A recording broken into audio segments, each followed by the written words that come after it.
Thanks so much for watching Morning Live. Now, the Eastern Cape Festive Season Arrive Alive campaign has kicked off in Engcobo, and to improve the roads and improve safety on our roads in that province is, of course, a key priority. And we cross now to our reporter Atule Joka, who is in Engcobo for a later update from this morning. Atule, over to you.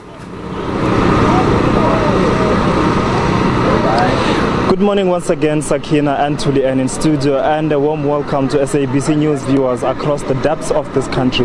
Well, we are just outside Engcobo on the R61 en route to Kofi-Mvaba, just on the junction R408 to Dujwa. The Eastern Cape Provincial Government is here conducting its Arrive Alive campaign to sort of urge motorists to exercise caution on the roads. Police officials are here, traffics are here to sort of check the cars if they are roadworthy, and also to check the license disc if they are valid. So they are here. This road, according to analysis which was done by RTMC, Road Traffic Management Corporation, is the second most dangerous road after the N4 and Nelspruit in Mpumalanga. So that's why the Eastern Cape Province is here to try and liaise with motorists to sort of exercise caution and make sure that they look out for those stray animals, and also they take those interval breaks. But with me, I do have someone who occupies the highest seat office in this province, the Premier, Mr. Oscar Mabuyane. Premier, second most dangerous road in the country. How did we get here? Good morning first, Atule, and good morning to viewers at home. It's a very unfortunate situation. There are a number of contributing factors to your question. This is a road that has been actually for a number of years unable to give us what we would wish to see. It's a very strategic road that connects this province to other provinces, linking ourselves, Western Cape, and down to N2 as well as to the Wild Coast.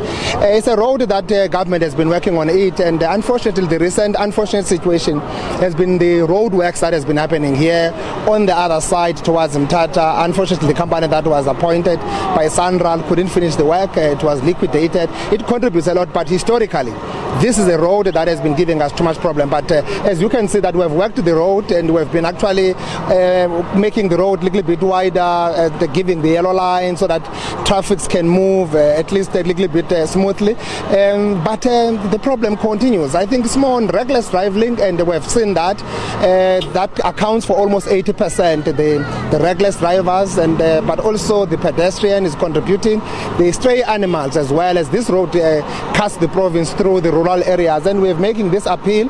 We're here today. We launched this Arrive Alive campaign, appeal to pedestrians to make it a point that at least we take responsibility. It starts with us as individuals, and everyone must participate, and we must work together to actually mitigate this problem, actually root out it. It's supposed not to be happening, and we have seen the stats also how this is also dealing with the economy through the claims, through the road fatalities that we are seeing, etc., rough challenges, etc. So we don't want to see these things. We just want drivers to be responsible. I'm happy that I've interacted with a number of drivers driving from Johannesburg, taxis, buses, as well as from Cape Town. People are arriving alive. This is exactly what we want to see.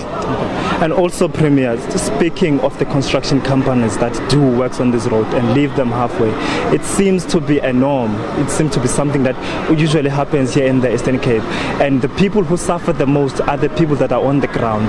How are you ensuring that you root out that culture now of construction companies do as they please, and also ensuring that the procurement processes in identifying the right construction companies that take works throughout these roads is the proper one?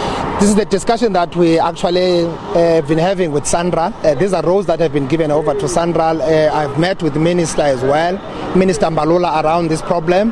The unfortunate part is how the process unfolds. When a company has been awarded competent and it gets liquidated along the way, you would understand about a couple of years ago the challenges that faced big companies here that are in the road construction sector.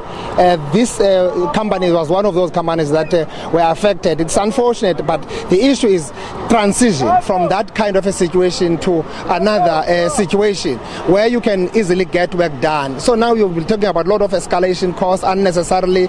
It's almost now 4 years having this situation going on and on like this. It's very unfortunate. The other part of R61 that connects Mthatha from Engcobo has been nicely done, but the other part it was not done because the companies were these were two companies that were working on this. So we're working on that and see how best can we fast track the process. Of course, without undermining procurement policies that are there, but Sandral must be able to help us to deal with that kind of a situation. Okay.